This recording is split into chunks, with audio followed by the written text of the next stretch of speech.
नमस्कार, मी Abhijit Patil. Royal Maharashtra YouTube चॅनलवर आपलं सहर्ष स्वागत आहे.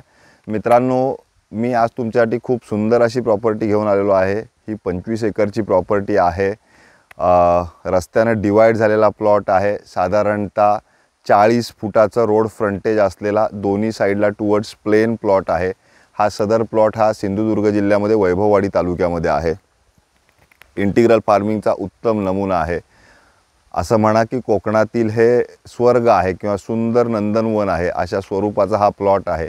याच्यामध्ये एक्झिस्टिंग नारळाची झाडं, साधारणतः 20-22 एकरला ऊस शेती, काही नारळाची बाग, 12 महिने पाणी असलेली विहीर. बेसिकली हे एंटायर 25 एकर क्षेत्र हे पूर्णपणे इरिगेशनच्या अंडर आत्ता असलेला पूर्ण एंटायर इरिगेशन सिस्टीम या क्षेत्राला डेव्हलप केलेली आहे. वगळता आवळा, काजू आणि इतर मसाल्याची पिकं, काही असे बऱ्याच प्रकारचे झाडांचा हा पूर्णपणे असा इंटिग्रल फार्मिंगचा हा प्रोजेक्ट आहे. सदर याच्यामध्ये एक 3 मजली बंगलो, एक 7,500 स्क्वेअर फीटचं पोल्ट्री फार्मचं शेड, वर्कर शेड आणि अशा स्वरूपाचा सगळं सेटअप असलेला हा प्लॉट आहे. आपण या प्लॉटचा संपूर्ण व्हिडिओ पाहू.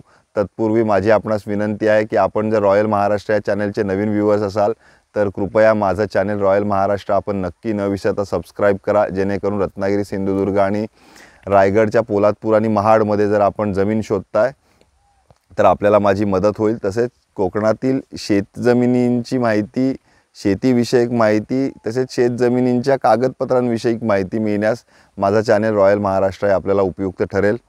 तसेच आपल्याकडे जर शेतजमीन घ्यायची आणि आपल्याकडे फार्मर सर्टिफिकेट नाही आहे तरीही आपण मला संपर्क करा, आम्ही आपल्याला फार्मर सर्टिफिकेट बनवून देऊ. चला आपण आता या प्लॉटची संपूर्ण व्हिजिट घेऊया. So stay tune and watch video. तर आपण आत्ता जो पाहतोय हा मुख्य रस्ता आहे. याची रुंदी 40 फुटाची आहे. मी चुकून मगाशी इंट्रोडक्शनमध्ये म्हटलं की फ्रंटेज आहे. फ्रंटेज साधारणतः 200-300 मीटरचं आहे आणि रुंदी 40 मीटरची आहे. रस्त्याच्या अपोजिट साईडचा पार्ट आणि मी आत्ता बंगल्याच्या टॉप फ्लोअरवरून हा व्ह्यू घेतोय. ऊस शेतीचा पार्ट, हा मेजर पार्ट हा रस्त्याच्या अपोजिट साईडला आहे आणि बंगलो एका साईडला आहे. हा साधारणतः 14 एकरचा परिसर आहे, ज्याच्यामध्ये ऊस लागवड आहे आणि किरकोळ काही बॉर्डरवरनं नारळाची लागवड केलेली आहे. एंटायर क्षेत्राला इलेक्ट्रिसिटी आहे. ट्रान्सफॉर्मर मालकांनी स्वतः घेतलेला होता. इंटिग्रल फार्मिंगचा एकदम उत्तम नमुना आहे.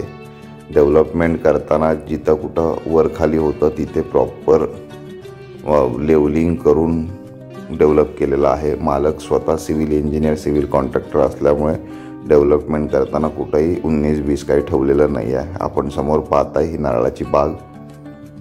या नारळाच्या बागेमध्येच विहीर आहे. विहिरीला 12 महिने पाणी आहे. जवळच असलेल्या नदीमधून 4 इंची पाईपलाईननं पाणी आणलेलं आहे.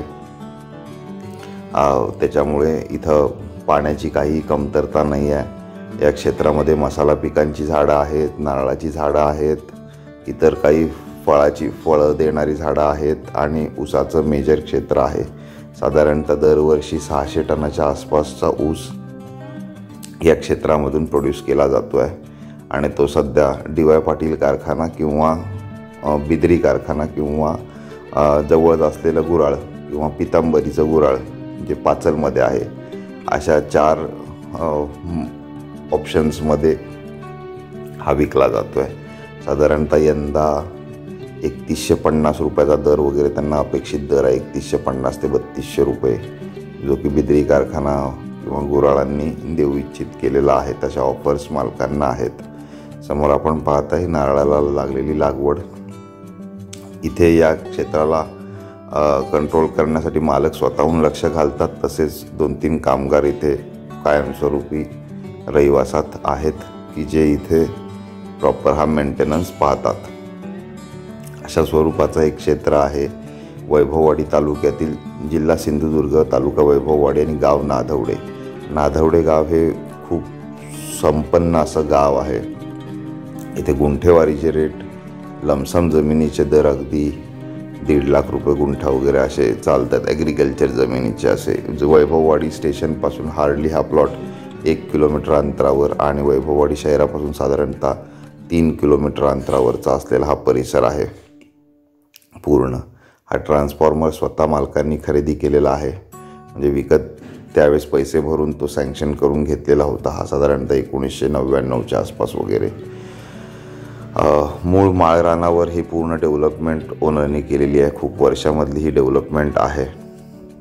सदर आता हेल्थ इश्यूजमुळे होत नसल्या कारणानं हे विकतात. त्यांच्या मूळ जमिनी खूप आहेत आणि तिथेही अशा प्रकारच्या डेव्हलपमेंटच्या ऑलरेडी मालकांनी केलेल्या आहेत. आता आपण जे रस्त्याच्या अपोजिट साईडला असलेल्या क्षेत्रामधून इंटरनली पूर्ण रस्त्यासाठी रस्ता हा संपूर्ण क्षेत्राला अटॅच केलेले आहेत. इंटरनल रस्तासुद्धा.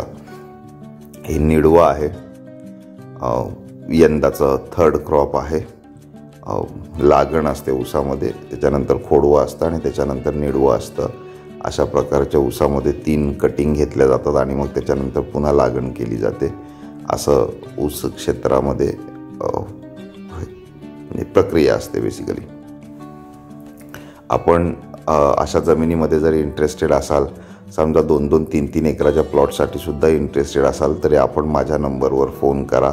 हे क्षेत्र एकत्रित विकलं जाणार आहे. टोटल 24 एकर समथिंग क्षेत्र जे आहे पूर्ण, ते पूर्ण क्षेत्र हे एकत्रित विकलं जाणार आहे. पण इंटरनली आपण त्याची फोड करून देण्यास इच्छुकही आहोत. रस्त्याच्या बाजूला 14 एकर क्षेत्र आहे. सर्वप्रथम या जमिनीचा व्यवहार होईल आणि मग रस्त्याच्या पलीकडच्या जमिनीचाही व्यवहार आपण करू शकता. अशा पद्धतीचं क्षेत्र आहे. मालकांची याची अपेक्षा आहे 30 लाख रुपये प्रति एकर, साधारणतः 75,000 रुपये गुंठा ही मालकांची अपेक्षित रक्कम आहे. तरी आपल्याला इंटरेस्ट असेल तर आपण आपली ऑफर आणि अशा गोष्टी आपण मला सांगाव्यात, जेणेकरून मालकांशी कोऑर्डिनेट करणं फार इझी जाईल. सदर मालकांचे आणि आमच्या असलेले मैत्री संबंध, त्याच्यामुळे वैभववाडी अगदी गावाचं नाव वगैरे सगळं सांगितलेलं असेल तरी तुम्हाला तो व्यवहार इतका सोयीस्कर नाही आहे की जितका तुम्हाला आमच्या मार्फत जाऊन करणं सोयीस्कर राहील. सदर व्यवहाराला 2% कमिशन हे चार्जेबल राहील. खूप सुंदर असं क्षेत्र आहे. प्लेन क्षेत्र आहे. एंटायर सर्व क्षेत्राला पाण्यानं इरिगेशन फॅसिलिटी प्रोव्हाइड केलेली आहे. या सर्व फुटेज आपण पाहत राहा, जेणेकरून आपल्याला सगळ्या गोष्टी समजेल. रेडी उत्पन्नातलं सर्व क्षेत्र आहे. सर्व प्रकारचं मसाला प्लांटेशन्स वगैरे पण यांचे आहेत. याचे फुटेजेस आपल्याला व्हिडिओमार्फत पाहायला मिळतील. चला मग आजच्या या एपिसोडमध्ये मी इथेच थांबतो. जो काय उरलेला परिसर आहे तोही आपण पूर्णपणे पाहून घ्या, जेणेकरून आपल्याला प्लॉट समजणं फार इझी जाईल. धन्यवाद.